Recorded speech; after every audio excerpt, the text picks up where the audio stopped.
এই যে এত চিল্লাইয়া বয়ান করতেছি, এই এতক্ষণ বয়ানে কিন্তু একবারও বলি না এ যুবক স্কুলে তালা লাগায় সব আমগো মাদ্রাসায় চলে আস। একবারও বলি নাই হুজুর হইয়া তসবি হাতে নাও পাগড়ি লাগাও, বলি নাই। ভয় পাইও না যে আমগো বুঝি হুজুর বানায় দিবে আজকে, না রে বাবা। তুমি তোমার লাইনে স্কুলে পড়ো ধন্যবাদ, কলেজে পড়ো বাধা নাই, চাকরি করো বাধা নাই, তুমি ইঞ্জিনিয়ারিং পড়ো বাধা নাই, ডাক্তারি পড়ো বাধা নাই, প্রফেসর হও বাধা নাই।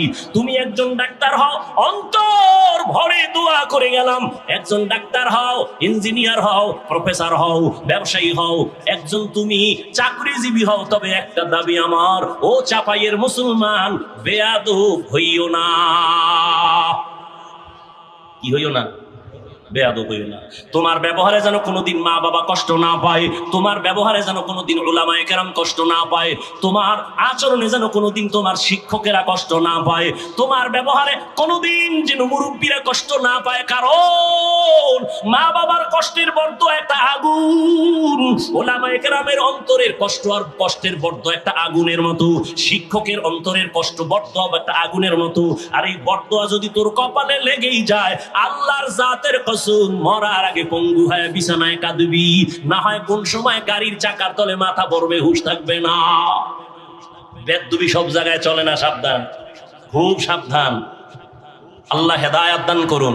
স্কুলে পড়ো, ভালো ডাক্তার হও, ইঞ্জিনিয়ার হও, ভালো আদর্শবান একজন বড় প্রফেসর হও, তোমার আচরণে যেন কলিজা ঠান্ডা হয়। এবার তুমি নজর করে দেখো, মানো আর না মানো স্বীকার করো, জীবনে মাদ্রাসায় পড়ে নাই একজন তোমার মতো যুবক, স্কুল কলেজে পড়ে, পাঁচ বেলার নামাজ পড়ে, দাড়িও রাখে, সালাম ছাড়া কথা বলে না, সুন্দর নম্র ভদ্র, এরকম তুঙ্গ লাইনে যুবকেরা বলো আছে না নাই? কুল্লুহুম ফিন্নার ইল্লা মিল্লাতান ওয়াহিদা। রহমতের নবী বলেন সবাই জাহান্নামে যাবে, ৭৩ দলের সবাই জাহান্নামে, তবে এক দল মাত্র জান্নাতে যাবে। ৭৩ দলের এক দল যদি জান্নাতে যায়, তো জাহান্নামী কয় দল? আরে আল্লাহর রাস্তায় একটু জবাব দেন না। ৭২ দল।